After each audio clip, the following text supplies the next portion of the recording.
Women's T20 world cup లో first match కు ready అయింది టీమిండియా. దుబాయ్ వేదికగా ఇవాళ న్యూజిలాండ్ తో తలపడబోతోంది. ఈసారి కప్ పక్కగా కొడతామని టీమిండియా కెప్టెన్ హర్మన్ప్రీత్ కౌర్ ధీమా వ్యక్తం చేస్తున్నారు.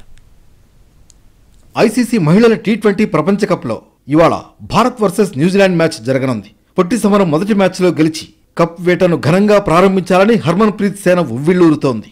ఇవాళ రాత్రి 7:30 గంటలకు దుబాయ్ వేదికగా మ్యాచ్ జరగనుంది. 2 వార్మప్ మ్యాచ్ల్లో టీమిండియా ఈజీగా విజయం సాధించింది. టీమిండియా ఉమెన్ టీంలో ఓపెనర్లు షెఫాలి వర్మ, స్మృతి మంధాన బీభత్సమైన ఫామ్లో ఉన్నారు. ఇద్దరు టీంకు ప్లస్ అవుతారు. కొంతకాలం ఫామ్ లేక ఇబ్బంది పడిన జెమిమా రోడ్రిగ్స్ గాడిలో పడింది. దూకుడుగా ఆడుతోంది. ఇక super hitter Richa Ghosh best ఫినిషర్గా కనిపిస్తోంది.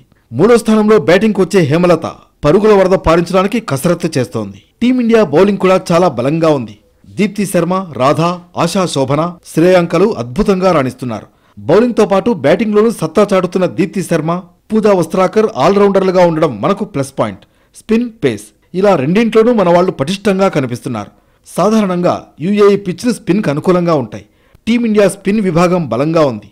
పైగా మన బ్యాటర్లు స్పిన్ను ఎదుర్కోగల సమర్థులే కావడంతో ఇవాల్టి మ్యాచ్లో న్యూజిలాండ్పై విజయం నల్లేరుపై నడకే అంటున్నారు విశ్లేషకులు.